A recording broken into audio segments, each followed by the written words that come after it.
السلام علیکم پیارے دوستو، بہت ہی کم لوگ جانتے ہیں کہ واقعہ کربلا کے بعد تمام شہداء کو کس نے دفن کیا اور کہاں دفن کیا اور کیسے دفن کیا۔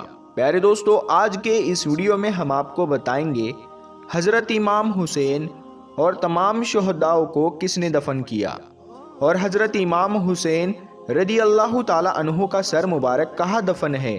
پیارے دوستو، جب یزیدی فوج نے تمام شہداء کو شہید کر دیا، اس کے بعد کربلا کے میدان میں کیا ہوا، تو آئیے دوستو ہم آپ کو پوری ڈیٹیل کے ساتھ میں اس ویڈیو میں بتاتے ہیں۔ ویڈیو شروع کرنے سے پہلے اگر آپ عاشق حسین ہیں تو آپ اس ویڈیو کو لائک ضرور کریں اور کمنٹ باکس میں یا حسین ضرور لکھیں۔ پیارے عزیز دوستو، 10 محرم کا دن گزرنے کے بعد وہ شام آئی جس شام میں کربلا کے جانثاروں کے جسموں کے کٹے ہوئے حصے زمین کربلا میں بکھرے ہوئے تھے۔ یہ شام کتنی بھیانک شام تھی کہ جس طرف بھی نظر جاتی ہر جگہ میدان کربلا میں کٹے ہوئے جسم کے حصے دکھائی دیتے۔ نواسہ رسول صلی اللہ تعالی علیہ وسلم کی شہادت کے بعد فوج یزید کے ہاتھوں میں تمام شہیدوں کے کٹے ہوئے سر تھے اور وہاں بغیر سر کے زمین کربلا میں لاشیں بکھری ہوئی تھی۔ کتنا دردناک رہا ہوگا وہ منظر کہ پیغمبر اسلام نبی کریم صلی اللہ تعالی علیہ وسلم، جنہوں نے مسلمانوں کو احترام میت اور کفن اور دفن کے احکام بتائے، اور انہی کے نواسے یعنی حضرت امام حسین رضی اللہ تعالی عنہ اور ان کے خاندان کے دوسرے لوگ اور سچے مسلمانوں کی لاشیں بے گور و کفن کربلا کے میدان میں چھوڑ دی گئی، اور ان کے ساتھ وہ سلوک بھی نہ کیا گیا جو ہر مسلمان کے ساتھ کیا جاتا ہے، چاہے وہ کیسا بھی گنہگار کیوں نہ ہو۔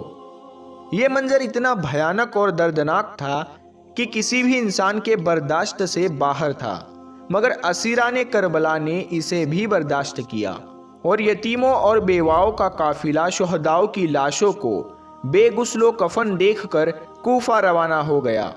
پیارے دوستو، تاریخ یہ بتاتی ہے کہ زہیر بن امیر، ان کی بیوی نے اپنے غلام کو کفن دے کر بھیجا تھا کہ وہ اس کے شوہر کی لاش کو دفن کر دے، اور جب غلام وہاں گیا تو اس نے امام حسین کی لاش کو بے گور و کفن دیکھ کر یہ کہا، کیا غضب کی بات ہے کہ میں اپنے آقا کو کفن دے دوں اور امام حسین کی لاش اسی طرح پڑی رہے، باخدا میں ایسا ہرگز نہیں کروں گا۔ چنانچہ پیارے دوستو، اس غلام نے وہ کفن امام حسین کو دے دیا اور دوسرا کفن لا کر اپنے آقا کو پہنا دیا۔ دوسری روایت یہ ہے کہ ابن سعد کے چلے جانے کے بعد شہادت کے تیسرے دن قبیلہ بنی اسد نے، جو قریب کے گاؤں گاجرا میں آباد تھا، انہوں نے آ کر حضرت امام حسین اور تمام شہداء کو دفن کیا۔ علامہ حسن بن علی تبری نے دفن شہداء کے سلسلے میں ایک اور واقعہ بیان کرتے ہوئے کہا ہے کہ فاتح خیبر کے بعد یہودیوں میں 2 شخص ایسے تھے جو بھاگ کر عراق کے صحرائے کربلا کی قریبی وادی میں آباد ہو گئے تھے۔ یزیدی فوج کے چلے جانے کے بعد ان لوگوں نے رات کو لاشائے شہداء سے ایک نور تابندہ نکلتا ہوا دیکھا، اور اس کرامت کے مشاہدے کے بعد وہاں کے باشندوں کو ان لوگوں نے اکٹھا کیا۔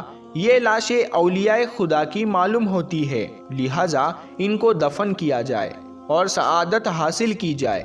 اس کے بعد ان لوگوں نے شہداء کربلا کو دفن کیا۔ حضرت امام حسین رضی اللہ تعالی عنہ کو ایک قبر میں دفن کیا گیا جہاں اس وقت آپ کی مزار مبارک موجود ہے، اور امام حسین کے بعد حضرت علی اکبر کو دفن کر دیا گیا، اور پھر اس کے بعد دوسرے اہل بیت اور اصحاب کو ایک گڈھا کھود کر سب کو ایک ساتھ دفن کر دیا گیا، جسے گنج شہیدہ کہتے ہیں۔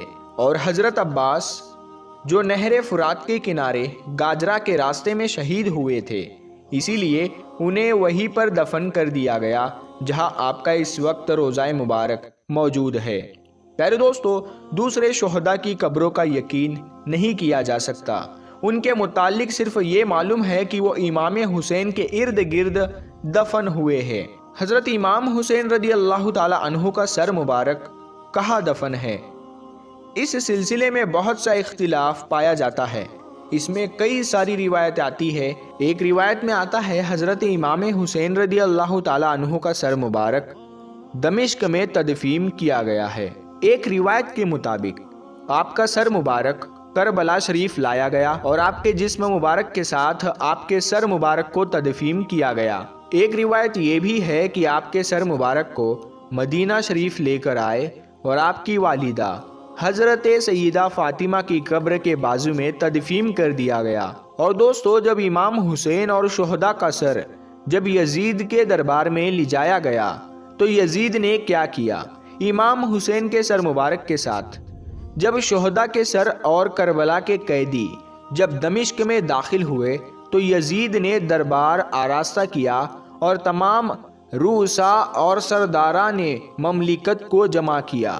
پھر سب کو دربار میں بلایا۔ جب لائے گئے سب قیدیوں کو ایک طرف ٹھہرایا اور سروں کو اپنے سامنے منگوا کر ہر ایک کو دیکھا اور حال پوچھنا شروع کیا۔ حالات سن کر یزید دیر تک چپ چاپ سر نیچے کیے رہا۔ پھر حکم دیا کہ سر امام تشت میں رکھ کر ہمارے سامنے لاؤ۔ جب تشت میں سر مبارک رکھ کر لایا گیا تو اپنے ہاتھ کی لکڑی سے امام کے لب اور دانت مبارک چھو کر بولا کہ یہ حسین کے لب ہے۔ یہ دیکھ کر ایک صحابی رسول ابن جندب رضی اللہ تعالی عنہ جو اس وقت وہاں تشریف فرما تھے، وہ بولے کہ تو اس جگہ کو لکڑی سے چھو رہا ہے جس جگہ میں نے بارہا حضور صلی اللہ تعالی علیہ وسلم کو بوسہ دیتے دیکھا ہے۔ یزید نے یہ سن کر ان صحابی رسول کو مجلس سے نکال دیا۔ یزید فاسق و فاجر اور بے ادب گستاخ تھا۔ اسے حضور صلی اللہ تعالی علیہ وسلم کی نسبت کا کچھ بھی خیال نہ تھا۔ ایک روایت یہ بھی ہے کہ یزید نے کہا، حضرت امام حسین رضی اللہ تعالی عنہ کا سر لے کر جاؤ اور پورے شہر میں اس کا جلوس نکالو۔ جب یزیدی فوج جلوس نکالتے ہوئے اسکلان پہنچے تو اسکلان کے حاکم نے کہا کہ خبردار، اگر حضرت امام حسین کے مبارک سر کا جلوس نکالا تو۔ پھر انہوں نے آپ کے سر مبارک کو ہی لے کر وہی تدفین کر دیا۔ جب اسکلان پر فرنگیوں کا قبضہ ہوا تو صالح نامی ایک شخص جو کہ مصر کا حاکم تھا، اس نے 30,000 دینار یا اس سے زیادہ دے کر فرنگیوں سے آپ کے سر مبارک کو لے لیا، اور پھر اس حاکم نے آپ کے سر مبارک کو ریشم کے کپڑے میں لپیٹا اور وہ ننگے پیر وہاں سے کچھ افراد کے ساتھ 8 جمادی آخر 548 ہجری کو مصر میں آپ کے سر مبارک کو لے کر آئے۔ لوگ بتاتے ہیں کہ اس وقت بھی حضرت امام حسین رضی اللہ تعالی عنہ کا سر مبارک بالکل تر و تازہ تھا اور اس میں خون بھی نظر آ رہا تھا۔ اور پھر حضرت امام حسین رضی اللہ تعالی عنہ کے سر مبارک کو مصر کے ایک شہر قاہرہ میں دفن کیا گیا ہے۔ جس جگہ میں آپ کے سر مبارک کو دفن کیا گیا ہے اسے مشہد حسینی کہتے ہیں۔ پیارے دوستو، ایک بہت بڑے بزرگ ہے جن کا نام شیخ شہاب الدین بن حنفی ہے۔ وہ اس کشمکش میں تھے کہ یہاں پر حضرت امام حسین علی مقام کا سر مبارک ہے یا نہیں۔ اس کے بعد حضور صلی اللہ تعالی علیہ وسلم نے آپ کو خواب میں بشارت کے ذریعے سمجھایا، یہیں پر میرے نواسے امام حسین کا سر مبارک تدفین کیا گیا ہے۔ شیخ شہاب الدین فرماتے ہیں کہ اس دن سے میرا یقین ہو گیا کہ حضرت امام حسین کا سر انور یہاں پر ہی ہے۔ پھر میں نے مرتے دم تک سر انور کی زیارت نہیں چھوڑی۔ سر غیر کے آگے نہ جھکانے والا اور نیزے پہ بھی قرآن سنانے والا، اسلام سے کیا پوچھتے ہو کون حسین؟ حسین ہے اسلام کو اسلام بنانے والا۔ کیا جلوہ کربلا میں دکھایا حسین نے، سجدے میں جا کر سر کٹایا حسین نے۔ نیزے پہ سر تھا اور زبان پہ آیت قرآن اس طرح سنایا حسین نے۔ وہ جس نے اپنے نانا کا وعدہ وفا کر دیا، گھر کا گھر سپرد خدا کر دیا، نوش کر لیا جس نے شہادت کا جام، اس حسین ابن علی کو لاکھوں سلام۔ پیارے دوستو، آج کی یہ ویڈیو آپ کو کیسی لگی ہمیں کمنٹ کر کے ضرور بتائیے گا، اور اس ویڈیو کو آپ لائک ضرور کریں اور اپنے دوستوں کے ساتھ میں اس ویڈیو کو ضرور شیئر کریں تاکہ ہر مسلمان تک یہ ویڈیو پہنچ جائے۔ اگر ابھی تک آپ نے ہمارے چینل نور حدیث کو سبسکرائب نہیں کیا ہے تو جلدی سے سبسکرائب کر کے ساتھ میں لگے بیل آئیکن کو ضرور دبا دیں تاکہ ہم جب بھی کوئی نیا ویڈیو اپلوڈ کریں تو سب سے پہلے آپ کو اس کا نوٹیفیکیشن مل سکے۔ ہم ملتے ہیں پھر ایک نئی ویڈیو کے ساتھ میں، تب تک کے لیے السلام علیکم، اللہ حافظ۔